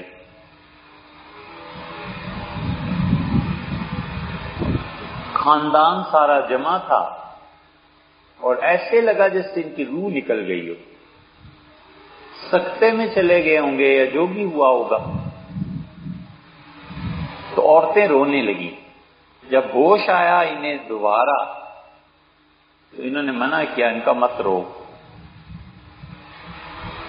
تو انہوں نے کہا عبد الرحمن آپ کا انتقال نہیں ہو گیا؟ کہتے کہ نہیں، میں تمہارے سامنے ہوں، زندہ ہوں، لیکن ایک چیز مجھے یہ پیش آئی کہ مجھے کسی اور جہان میں لے گئے تھے، اور وہ جو دنیا میں نے دیکھی اس میں ایسے فرشتے تھے کہ بالکل مسکراہٹ ہنسی ان کے چہرے کو چھو کے نہیں گئی، بڑے سخت اور گرفت کرنے والے، پکڑ لینے والے. تو اس فرشتے نے کہا ہاں عبد الرحمن بتاؤ کدھر گزاری زندگی. یہ جو قبر کا سوال ہے نا یہ والا، 3 سوال ہی بیان کرتے ہیں کہ 3 ہوں گے. حدیث میں ایک جگہ 4 آئے ہیں، ایک جگہ 5 آئے ہیں. 4 سوال تو ایسے ہیں سے پوری امت متفق ہے، دین، نبی صلی اللہ علیہ وسلم اور خدا. اور 4تھا سوال یہ جس پہ امت متفق ہے وہ یہ ہے کہ فی ما کنت، زندگی کہاں گزاری. کہاں عبد الرحمن بتاؤ زندگی کہاں گزاری. کہتے ہیں میں گھبرا گیا. یہ بائیں طرف کھڑا تھا اور دائیں طرف کے فرشتوں نے کہا اسے چھوڑ دو. یہ ایسا خوش نصیب انسان ہے کہ اس کی پیدائش سے بھی پہلے اللہ نے ہم سے لکھوایا تھا اس کی تقدیر میں کہ ایسے لوگوں سے اس سے نہ ناراض ہوں گے نہ عذاب ہوگا. تو ان کا یہ پیدائش سے بھی پہلے کا بخشا ہوا. یہ جو کہتے ہیں نا فلاں آدمی مادر ذات ولی تھا، پیدائشی طور پہ ہی ولی تھا، وہ یہی چیز ہوتی ہے. تو انہوں نے کہا ابھی یہ بات اس نے کی اور میں پھر تمہاری دنیا میں واپس آ گیا. یہ لائف آفٹر ڈیتھ، ایسی چیزیں پیش آتی ہیں. یہ سب عالم مثال ہے. اسی لیے جو لاشیں نہیں بچتی، پہلے تو پانی میں ڈوب جاتے تھے یا درندے کھا جاتے تھے، اب تو سائنس کی بہت ترقی ہو گئی نا. اب تو دھماکے ایسے ہوئے کہ ریزہ ریزہ اور بوٹی بوٹی تکا تکا ہو گئے. اب یہی ہوتا ہے، بم بلاسٹ ہو گیا. ان کو عذاب کہاں ہوتا ہے؟ جسم ہی نہیں رہا، وجود ہی نہیں رہا. تو اس کے لیے بعض صوفیہ یہ کہتے ہیں کہ اس کے جسم مثالی کو عذاب ہوتا ہے، کیونکہ روح تو وہی ہے نا. تو ایک جسم، وہ عالم مثال جو ہے موت کے بعد اور آخرت سے پہلے، وہاں ایک جسم اس روح کو پھر دیا جاتا ہے. حضور صلی اللہ علیہ وسلم سے پوچھا گیا کہ اللہ کے رسول، یہ مر کے مٹی میں مل جاتے ہیں تو یہ کیسے دوبارہ اٹھائے جائیں گے؟ آپ نے فرمایا ریڑھ کی یہ جو ہڈی ہے اس کا آخری مہرہ، فرمایا یہ ہر انسان کا دنیا میں رہتے ہی ہے، اور اس سے انسان ایسے بنا دیا جائے گا جیسے تم بیج زمین میں ڈالتے ہو اور بیج سے پورا درخت بن جاتا ہے.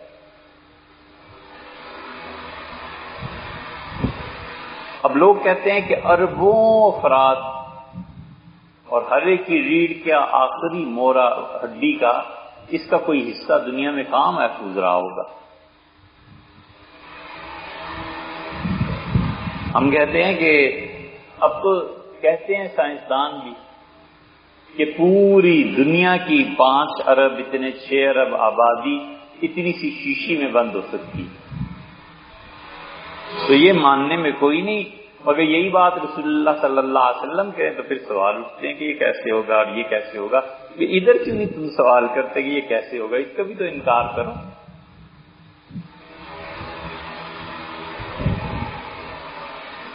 یہ فرمایا آخری مہرہ جو ہے ریڑھ کی ہڈی کا، اب ایک ذرہ اگر اس میں سے باقی ہو، کوئی مائکرو لیول کی چیز موجود ہو، ساری دنیا ایک بوتل میں آ گئی، اس سے جسم پھر بنے گا انسانوں کا.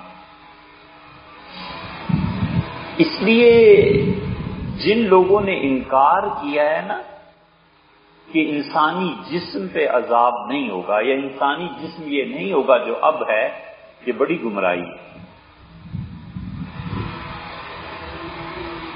تو وہ تمثلات کی جو دنیا ہے وہاں سے خبریں آتی ہیں.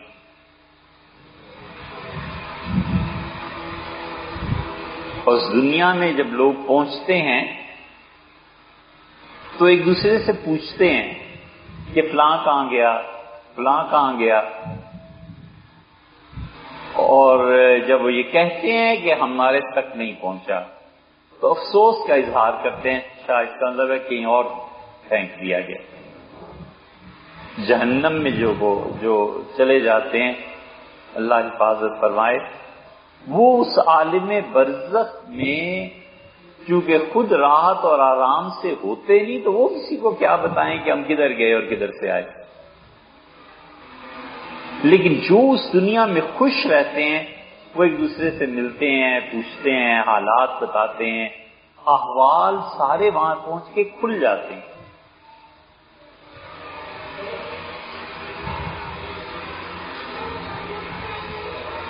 منقدر ایک بزرگ تھے، تابعی. ان کے بیٹے بہت بڑے علماء میں سے محمد ابن منقدر وغیرہ، اور منقدر رحمت اللہ علیہ خود بھی بڑے صاحب علم تھے، تابعی تھے. انہوں نے اپنی زندگی حضرت جابر بن عبداللہ رضی اللہ عنہ کے لیے وقف کر دی. جابر بن عبداللہ آخری صحابی ہیں، مدینہ منورہ میں انتقال ہوا، بڑی طویل عمر پائی، بہت طویل عمر پائی. انہوں نے 94 ہجری میں غالباً انتقال ہوا ہے. اور جابر ابن عبداللہ رضی اللہ عنہ کہتے ہیں میں حضور صلی اللہ علیہ وسلم کے ساتھ ایک جہاد سے واپس آ رہا تھا. میرا اونٹ بہت مضبوط تھا، بھاگتا بھی خوب تھا، تو بار بار میں اپنے اونٹ کو رسول اللہ صلی اللہ علیہ وسلم کے اونٹ سے پیچھے رکھتا تھا، لیکن پھر بھاگ کے آگے چلا جاتا تھا. تو فرماتے تھے اس ایک رات میں 25 سے 27 مرتبہ ایسے ہوا کہ میرا اونٹ رسول اللہ صلی اللہ علیہ وسلم کے اونٹ سے جا کے ٹکرایا، اور 25 یا 27 مرتبہ آپ نے کہا کہ اللہ جابر کو معاف فرما، اللہ جابر کو بخش. ایک دعا بھی کافی تھی، 25 اور 27 مرتبہ بہت بڑی تھی. منقدر کہتے تھے کہ جب جابر رضی اللہ عنہ کا انتقال، بالکل نزع کا عالم ان کا شروع ہو گیا.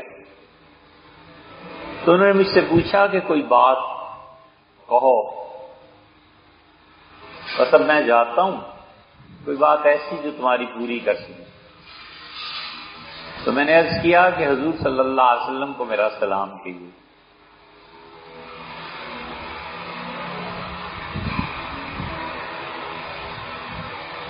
یہ ایسے ہی ہے جیسے رسول اللہ صلی اللہ علیہ وسلم نے اس سے جابر رضی اللہ عنہ سے کہا کہ جابر میرا پڑپوتا آئے گا جعفر، میرا اسے سلام کہنا. یہ شیعہ کی روایتوں میں تو ملنا ہی ہے، ان کے یہاں تو بہت جھوٹ بھی شامل ہوتا ہے، ہمارے یہاں بھی ہے. سیدنا حسین، پھر ان کے بعد ان کا بیٹا زین العابدین، پھر ان کے بعد ان کا بیٹا جعفر. تو جعفر رضی اللہ عنہ کو جابر بن عبداللہ نے ایک دن بلایا اور کہا کہ تمہارے دادا حسین اور پردادا تمہارے علی، ہم سب اکٹھے ہی تھے، اور حضور صلی اللہ علیہ وسلم نے جعفر تمہیں سلام پوچھا، جس سے فرمایا تھا کہ میرا پڑپوتا جو آئے گا نا جعفر سے میرا سلام کہنا.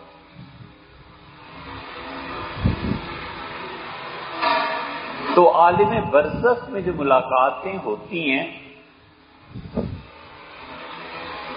وہاں سے پیغام بہت لوگوں کو ملتے ہیں. حضرت عثمان رضی اللہ عنہ نے شہادت کے دن اپنی اہلیہ سے کہا کہ میرے لیے شلوار اور کرتا لاؤ.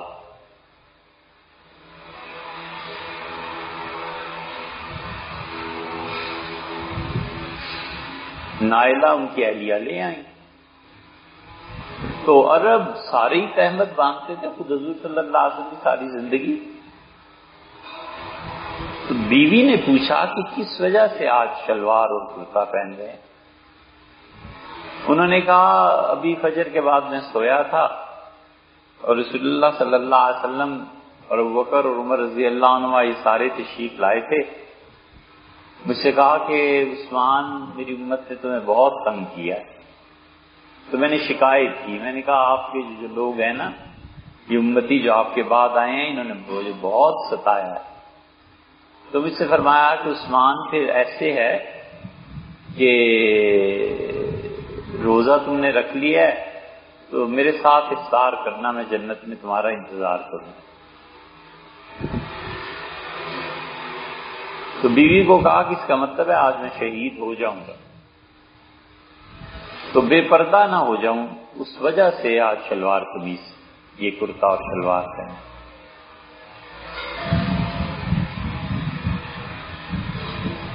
یہ برزخ کا جہان ہے. یہ اس لیے اتنی تفصیل سے عرض کر رہا ہوں کہ اب یہ نئے نئے فتنے، نئے نئے بے وقوف اور گمراہ لوگ پیدا ہو رہے ہیں. کہ جی اس دنیا کے بعد تو آخرت ہے، قیامت ہے، برزخ ہے ہی نہیں۔ یہ جو اللہ کہتا ہے کہ وَمِن وَرَائِهِمْ بَرْزَخٌ، اور اس دنیا کے بعد ایک پردے کی جگہ ہے جہاں تم بھیجے جاؤ گے، اِلیٰ یوم یبعثون، اور اس دنیا سے پھر تم شفٹ کیے جاؤ گے جب قیامت آئی۔ تو یہ پورا ایک جہان ہے، اور اس کا انکار عقیدے میں گمراہی ہے۔ عقیدہ گمراہوں جیسا ہو گیا ہے کہ عالم برزخ کوئی چیز ہی نہیں۔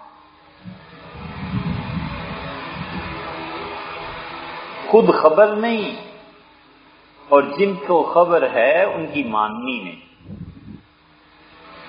خود اندھے ہیں اور کوئی رہنمائی کرے کہ نابینا ہو اور میرے ساتھ چلو، اس کے ساتھ چلنا نہیں۔ تو نابینا آدمی نہ خود دیکھے نہ دیکھنے والے پہ اعتبار کرے تو بھلا بتاؤ تباہی کے علاوہ اور کیا ہوگا؟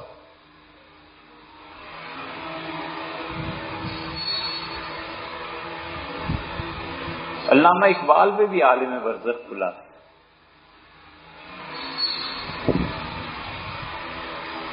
دیکھتے تھے علامہ بہت چیزوں کو،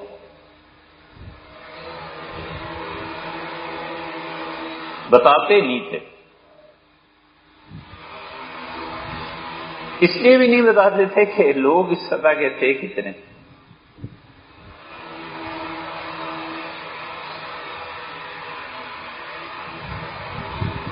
ان کے وہ جو نوکر تھے علی بخش ہیں، علی بخش تھے نا، علی بخش بیچارہ شاید کشمیری تھا، چھوٹا سا تھا، کسی نے بھیج دیا کہ علامہ صاحب کی خدمت کیا کرو۔ علی بخش نے ساری زندگی وہیں گزاری۔ علی بخش ایسی چیزیں کہتا تھا، اس بیچارے کو خود سمجھتی تھی۔ ایک دن علامہ اقبال بیٹھے ہوئے تھے، آخری جو زندگی گزری نا علامہ کی، ایک بنیان اور نیچے دھوتی۔ اچھا وقت گزر گیا اتنا، ایک بنیان اور نیچے دھوتی، بغیر آستین کے بنیان بس، اور علی بخش حکا چلم گرم کر کے دیتا رہتا تھا بس، اور روتے رہتے تھے۔ وہ جو جہان کھلا تھا نا، وہ جہان ہی کچھ اور، کوئی نہیں جانتا تھا، روتے رہتے تھے اور حکا بیمار ہو گئے، شدید بخار، اور اٹھے ہیں تو بالکل ٹھیک ٹھاک، علی بخش کو یہ چیز لاؤ، کا لاؤ، یہ کرو، سب چیزیں آ گئی۔ تو حکیم آسن تھے جو ان کا علاج کرتے، تو حکیم صاحب نے اگلے دن صبح جب دیکھنے آئے تو حشاش بشاش ٹھیک ٹھاک صحت ہے۔ تو انہوں نے کہا آپ کو ہوا کیا ہے؟ رات تو اتنا شدید بخار تھا، وہ بالکل ٹھیک ہے۔ کہنے لگے کہ جنت میں گیا تھا اور سر سید نے میری بیماری کا سنا اور حضور صلی اللہ علیہ وسلم کے پاس لے گئے اور مجھے دکھایا اور کہا اللہ کے رسول اس کے لیے دعا کریں، یہ اپنے زمانے کا نابغہ روزگار ہے، اس جیسا آدمی اس وقت دنیا میں امت میں کوئی نہیں، اور مجھے اس کے بخار سے بڑی تکلیف ہے، دعا فرما دیں ٹھیک ہو جائے گا۔ تو انہوں نے کہا بس اتنا ہوا اور میں اٹھا ہوں تو بالکل ٹھیک۔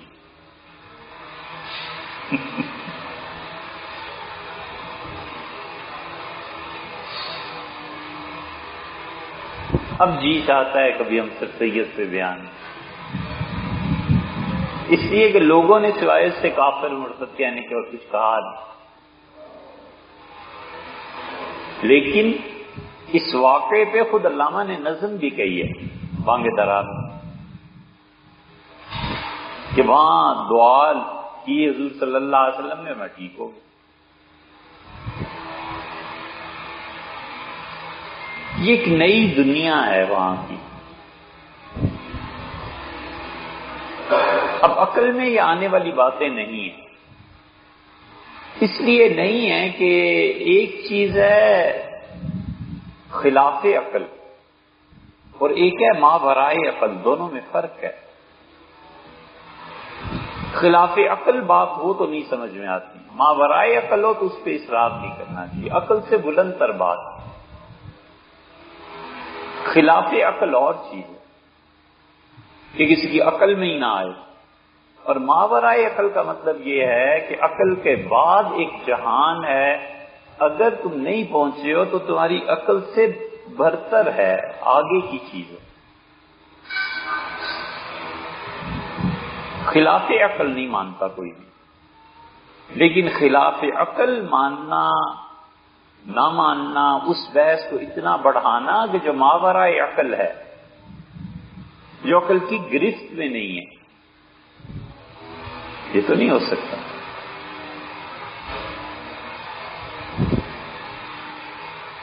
ہمالیہ کو کیا کہتے ہیں، کوئی بتا رہا تھا، بحر الکاہل میں رکھا جائے تو ہمالیہ اس سے بھی بلند تر ہے، یہ چھوٹا ہوگا جو بھی ہوگا، لیکن یہ عقل سے بڑھ کے بات نہیں ہے۔ خلاف عقل ضرور ہو جاتی ہے، کون ہمالیہ کو لے جا کر رکھے گا؟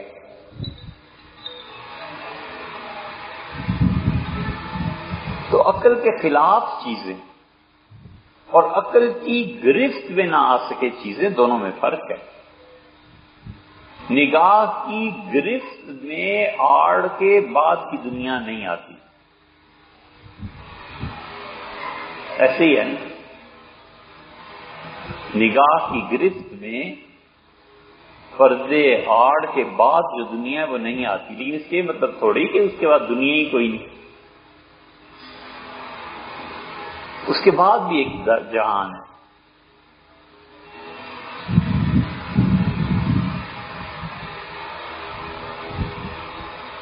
عوف ابن مالک نے پوچھا کہ صاحب کیا گزری؟ انہوں نے کہا بخش دیے، اور پھر انہوں نے کہا کہ یہ تمہارے جہان کی ساری خبریں مجھ تک پہنچتی ہیں، یہ دیکھو بلی میں نے پالی تھی اور مر گئی، یہ بھی مجھے خبر ہے، پھر میری بیٹی بھی 6 دن کے بعد میرے پاس آ رہی ہے، تو میری جو نظر پڑی تو صاحب ابن جسامہ رضی اللہ عنہ کی گردن پہ ایک سیاہ داغ تھا۔ میں نے کہا صاحب یہ داغ کیا ہے؟ اس نے کہا کہ 10 روپے یہودی سے لیے تھے محلے میں اور وہ واپس نہیں دیے، یہ اس کا داغ ہے۔ جب آنکھ کھلی تو کہتے ہیں میں نے سوچا او یہ تو بڑا علم ہے، تو میں ان کے گھر چلا گیا، تو صاحب رضی اللہ عنہ کی بیوی عدت میں تھی، بٹھایا مجھے اور بڑے گلے شکوے ہوئے، کہنے لگی کہ اس طرح دوستوں کو چھوڑ جاتے ہیں، جب سے آپ کے دوست کا انتقال ہوا ہے آئی نہیں، ہمیں پوچھا تک نہیں۔ تو میں نے بتایا مصروف تھا، یہ تھا وہ۔ تو گھر میں بیٹھے بیٹھے جو میں نے اوپر نظر کی تو ایک سینگ پڑا ہوا تھا۔ اس زمانے میں سینگ جو ہوتے تھے جانوروں کے اندر سے کھود دیتے تھے، تو قیمتی کوئی صفحہ بادشاہ کا کوئی فرمان اس میں رکھ دیتے تھے، جیسے ہمارے زمانے میں پلاسٹک کے لفافوں میں ڈگریز بچوں کی، میٹرک کی سند، رفے کی اور فلانی اور فلانی، اس زمانے میں یہ حفاظت ہوتی۔ کہتے ہیں اٹھ کے میں نے جو سینگ کو اٹھایا اور اسے الٹا کیا تو 10 سکے نکلے۔ میں نے دل میں سوچا کہ یہ وہ سکے ہیں جس کا وہ کہہ رہے ہیں، اور یہ وہ روپیہ ہے، اس کا مطلب ہے کہ انہوں نے قرض لیا اور استعمال کرنے سے پہلے ہی انتقال ہو گیا۔ تو میں نے سکے لے کے جس یہودی کا انہوں نے بتایا تھا اس کے گھر گیا، اور میں نے کہا آپ کا اور صاحب ابن جسامہ کا کوئی مالی لین دین کا کچھ زیادہ اصرار کیا تو ان کا یار اتنی رقم ہی نہیں تھی کہ میں کوئی ذکر کروں. تو میں نے کہا نہیں بتائیں. تو اس نے کہا یار 10 روپے ہی تو تھے، وہ کون سا ایسی رقم ہے. تو میں نے وہ سکے نکال کے اس کے ہاتھ کر کے میں نے کہا یہ ہیں.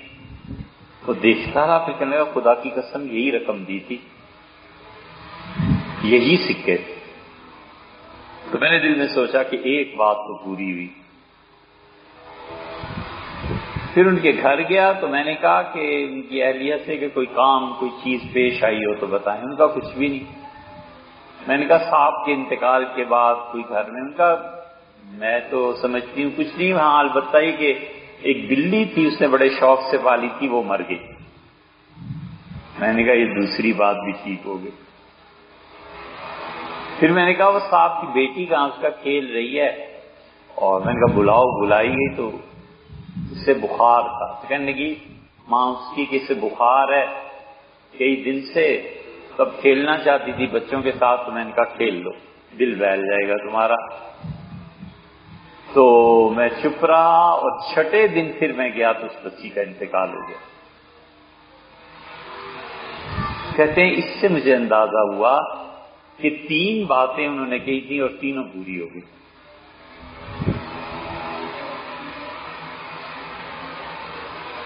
یوں اس دنیا میں ٹرانسفر ہوتی ہیں چیزیں، اور وہاں سے یہاں.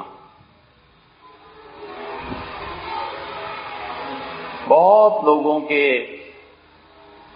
حالات اب پڑھیں نا تو موت سے پہلے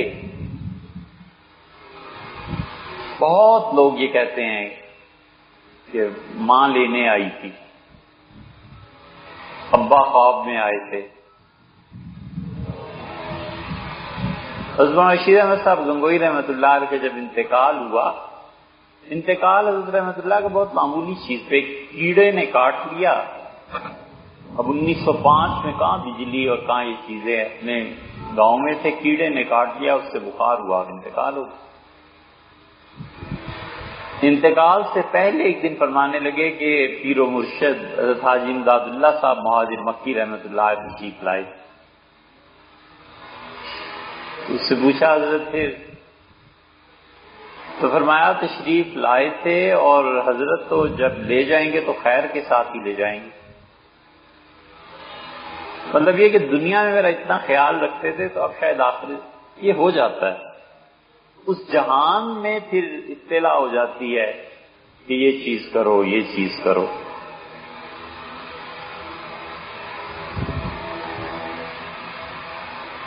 امام ابو یوسف رحمۃ اللہ علیہ کتنے بڑے حنفی فقہ کے رکن رکین ہیں، کتنے بڑے آدمی ہیں امام ابو یوسف رحمۃ اللہ علیہ.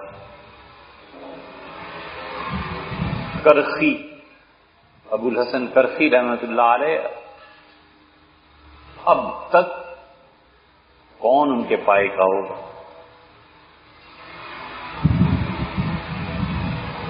کرخی رحمۃ اللہ علیہ اور امام محمد، امام ابو یوسف، یہ سب ایک لیول کے لوگ تھے. لیکن کرخی، ابو الحسن کرخی رحمۃ اللہ علیہ پہ چونکہ زہد تصوف کے غلبہ ہو گیا تھا تو اس لیے فقہ میں وہ ایک طرف کو نکل گئے، ورنہ تھے آدمی وہ بھی ایسے. اب بھی ان کے اصول اور فتاوی میں نام آتا.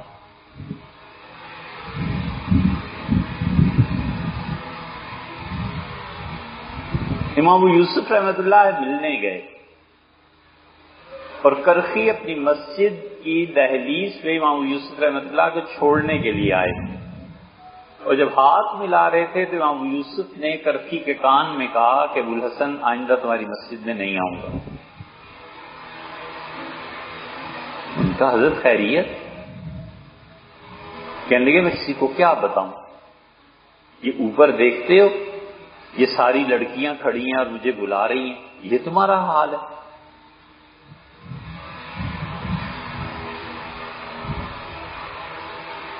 کرخی رحمت اللہ علیہ چپ ہو گئے اور جو باقی لوگ تھے ان سے کہا کہ امام یوسف رحمت اللہ تو وہاں رہتے ہیں، میں روز آ جا نہیں سکتا، لیکن ابو یوسف کا انتقال ہو جائے تو مجھے بتانا. جنازے میں تو جاؤں. پھر کچھ دن گزر گئے، پھر کہنے لگے ابو یوسف کا انتقال تو نہیں ہو گیا؟ لوگوں نے کہا نہیں حضرت زندہ ہیں، ان کا کیا انتقال؟ فرمایا اچھا اگر انتقال کر جائے نا تو مجھے بتانا، جنازے میں جاؤں گا.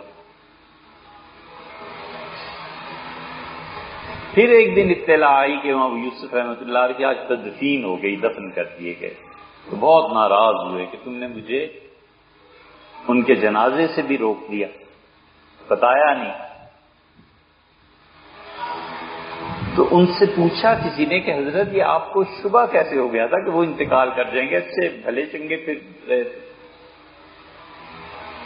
انہوں نے کہا میں ان سے ملا اس دن تو مسجد میں جب انہوں نے کھڑے ہو کے یہ مجھ سے کہی نا لڑکیوں کی بات، تو میں سمجھ گیا کہ اب عالم برزخ کھل گیا ہے ان سے، اور حوریں انتظار کر رہی ہیں اور انہیں دکھا دیا گیا ہے، اور یہ سمجھیں ہماری مسجد کی چھت پہ لڑکیاں کھڑی ہیں، وہ تو کہیں اور کھڑی. اور پھر فرمایا کہ وہ جو اس دن میں نے تمہیں پھر پوچھا تھا تو رات کو میں نے خواب میں دیکھا کہ جنت ایک محل ہے اور فرشتے اس کو خوب چمکا رہے ہیں اور کیا کیا چیزیں لا کے رکھ رہے ہیں اور کیا اس میں رعنائی کیا زیبائی ہے. تو میں نے ایک فرشتے کو روکنے کی کوشش کی، وہ بڑی جلدی میں تھا. اسے کہا مت روکو کرتی، کام بہت ہے. تو میں نے اس سے پوچھا کہ کیا کر رہے ہو؟ اس نے کہا تمہیں پتہ نہیں ابو یوسف آ رہے ہیں، یہ ان کا محل ہے نا. تو اللہ نے کہا اس کی شیعانی کان سے جاؤ، تو کام بہت ہے، مت روکو. کہتے ہیں مجھے یقین ہو گیا کہ اب گئے امام ابو یوسف رحمۃ اللہ.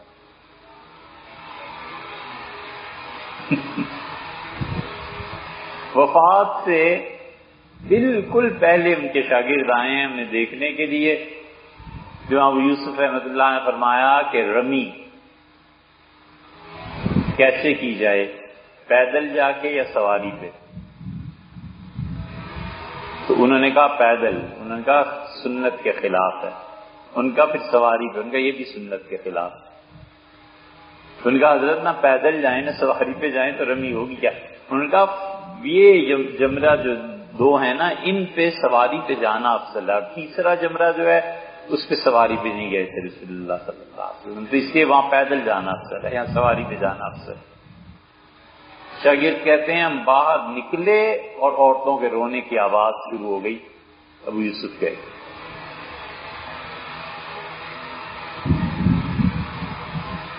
عجیب و غریب دنیا. اس لیے عالم برزخ کا جو انکار کرتے ہیں نا یہ عقیدے کی گمراہی ہے. اللہ حفاظت فرمائے.